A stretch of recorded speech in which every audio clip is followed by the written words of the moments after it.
இது என்ன பிரச்சனைன்னு தெரியுமா உங்களுக்கு? தெரியுமா? சொல்லி தரேன், கேட்டுடுங்க. யூரிக் ஆசிட் பிரச்சனை தான் அது. அதுக்கு பேர் என்னது? யூரிக் ஆசிட் பிரச்சனை. யூரிக் ஆசிட் பிரச்சனை வந்து ரொம்ப ஆபத்தானது. அதுக்கு நிறைய ப்ராப்ளம் வரும். என்னெல்லாம் ப்ராப்ளம் யூரிக் ஆசிட் இருந்தால் வரும் அப்படின்னு நான் வந்து உங்களுக்கு சொல்லித்தர போகிறேன். சரியா? கரெக்டாக கேட்டுடுங்க. ஒன்று வந்து மூட்டு சம்பந்தமான பிரச்சனைகள். சரியா? ஒன்று. ரெண்டாவது கிட்னியில் கிட்னி கல் பிரச்சனை. மூணாவது கிட்னி பாதிப்பு. சரியா? 3.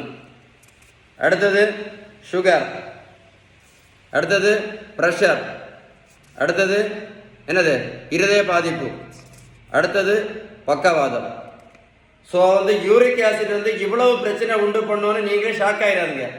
யூரிக் ஆசிட் வந்து ரொம்ப ஆபத்தான நோய். இந்த வீடியோ கூட போட்டு கேளுங்க.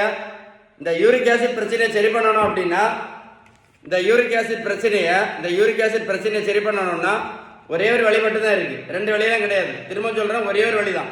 அதுக்கு பேர் தான் பேலன்ஸ்டு டயட். நீங்க பேலன்ஸ்டு டயட் கரெக்டாக எடுக்கலன்னு வைங்களேன். நீங்க பேலன்ஸ்டு கரெக்டாக எடுக்கலைன்னா எந்த மாத்திரை சாப்பிட்டாலும் சரிதான், எத்தனை வருஷம் வேணாலும் சாப்பிடுங்க, நிரந்தரமான தீர்வு கண்டிப்பாக கிடைக்காது. அதான் திரும்ப சொல்றேன், யூரிக் ஆசிட் வந்து ரொம்ப ஆபத்தானது. அதுக்கு ட்ரீட்மெண்ட் வந்து பேலன்ஸ் டயட் மட்டும்தான். நான் சொன்ன இன்ஃபர்மேஷன் உங்களுக்கு யூஸ்ஃபுல்லாக இருந்துச்சுன்னா கமெண்ட்ஸில் எஸ்ன்னு டைப் பண்ணுங்க. வீடியோ லைக் பண்ணி உங்கள் ஃப்ரெண்ட்ஸுக்கு ஷேர் பண்ண மறந்துடாதுங்க. ஓகேவா? அதே மாதிரி தான் வெயிட்டை குறைச்சாலும் யூரிக் ஆசிட் ப்ராப்ளம் கண்டிப்பாக குறையும். தம்பி பாருங்க, 70 கிலோ வெயிட் குறைச்சிருக்கேன். 140 70 கிலோ.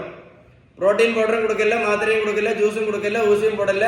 இந்த தம்பியை போய் நான் ரோட்டில் போய் நான் ஓடக்குன்னு சொல்லல. நான் கொடுத்தது எல்லாமே பேலன்ஸ் டயட்டு. எதை மறந்தாலும் யூரிக் ஆசிட் பிரச்சனை மறந்துடாதுக்கு, ரொம்ப ஆபத்தானது. புரிஞ்சா இல்லையா? நான் சொன்ன இன்ஃபர்மேஷன் யூஸ்ஃபுல்லாக இருந்துச்சுன்னா கமெண்ட்ஸில் எஸ்ன்னு டைப் பண்ண மறந்துடாதுங்க. ஓகேவா? லைக் பண்ணி ஷேர் பண்ணுங்க.